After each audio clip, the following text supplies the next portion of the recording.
जमीन पर किस तरीके का इलाज कर रहे हैं। खैर, राज ठाकरे पर सीएम फडणवीस ने तंज कसा है। कहा विजयी सभा में रुदाली भाषण किया गया, दो भाइयों को मिलाने का श्रेय मुझे दिया गया। श्रेय देने के लिए मैं राज ठाकरे का आभार व्यक्त करता हूं। बाला साहेब का आशीर्वाद मुझे मिलेगा, उनका मुझे आशीर्वाद मिल भी रहा होगा। हमारे साथ मराठी गैर मराठी सभी हैं, दोनों के मन में हमारे प्रति जलन है। दोनों भाइयों की बात कर रहे हैं वो। मराठी पर मैंने जो किया उससे उनको जलन हो रही है।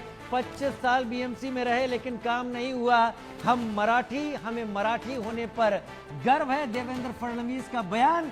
कहा हम हिंदुत्ववादी, हिंदू होने पर हमें गर्व। एक ये मुद्दा और अलग है कि किसका हिंदुत्व ज्यादा जोरदार है, क्या उद्धव ठाकरे का या देवेंद्र फडणवीस का। तो देवेंद्र फडणवीस ने साफ कहा दोनों के दिल में हमारे लिए जलन है, लेकिन बाला साहब का आशीर्वाद तो मुझे ही मिल रहा होगा। हमारे साथ मराठी और गैर मराठी दोनों ही हैं।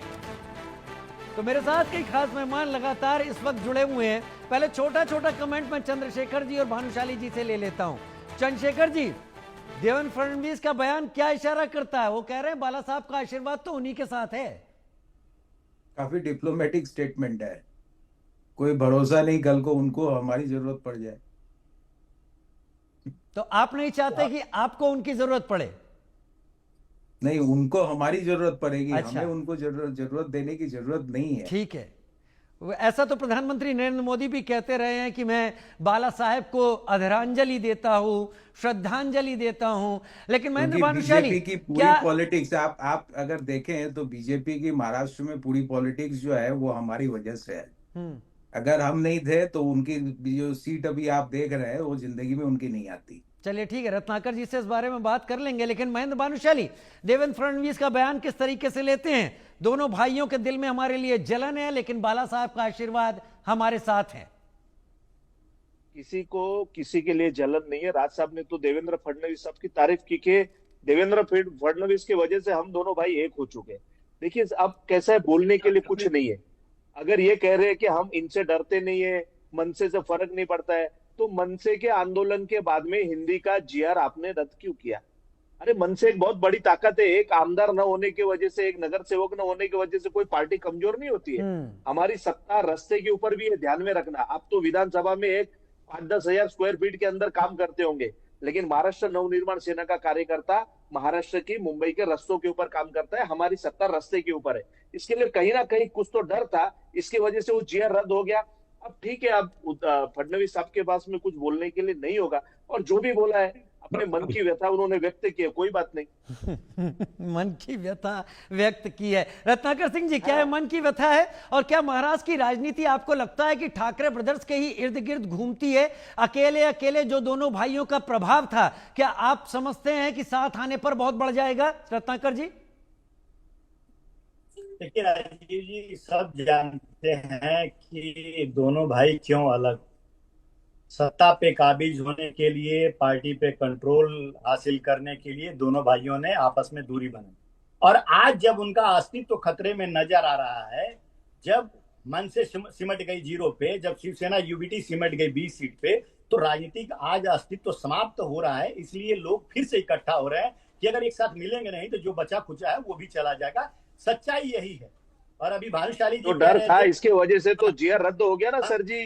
डर था, इसकी वजह से तो जीआर रद्द किया, नहीं तो जीआर रद्द क्यों करते अगर डर नहीं रहता तो? कह रहे थे कि हम ऐसी दवा है जो किसी को पसंद आते हैं, किसी को नहीं पसंद आते हैं। मैं कहना चाहूंगा कि आप लोग वैसी दवा है जो फायदा कम करते हैं और साइड इफेक्ट ज्यादा करते हैं। मराठी मानुष ने ही आपको दरकिनार कर दिया। अगर विकास की बात करते, अगर राज्य के जनता के हित की बात करते, तो मराठी मानुष भी आपके साथ जुड़ता।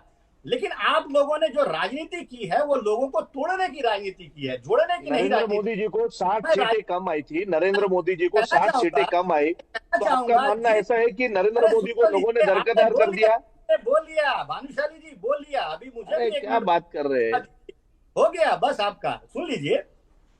देखिए, मैं महाराष्ट्र मुंबई में रहता हूं और मेरे 90% फ्रेंड्स जो हैं वो मराठी हैं, और मैं बहुत सम्मान करता हूं। और एक दूसरे गणपति हो या कोई भी त्योहार हो, हम जाते हैं, आते हैं, बात भी करते हैं मराठी में।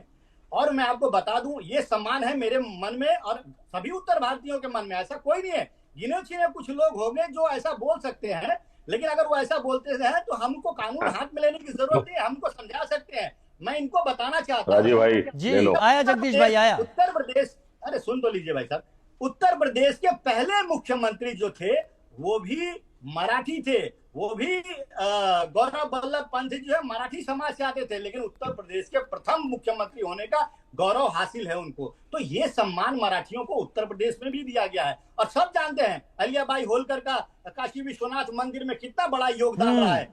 आज जो वो महाराष्ट्रियनों के नाम पे वहां पे रखे गए हैं। तो हम जब एक दूसरे का सम्मान कर सकते हैं तो भाषा के नाम पे, प्रांत के नाम पे भी ये विवाद क्यों खड़ा कर रहे हैं भाई?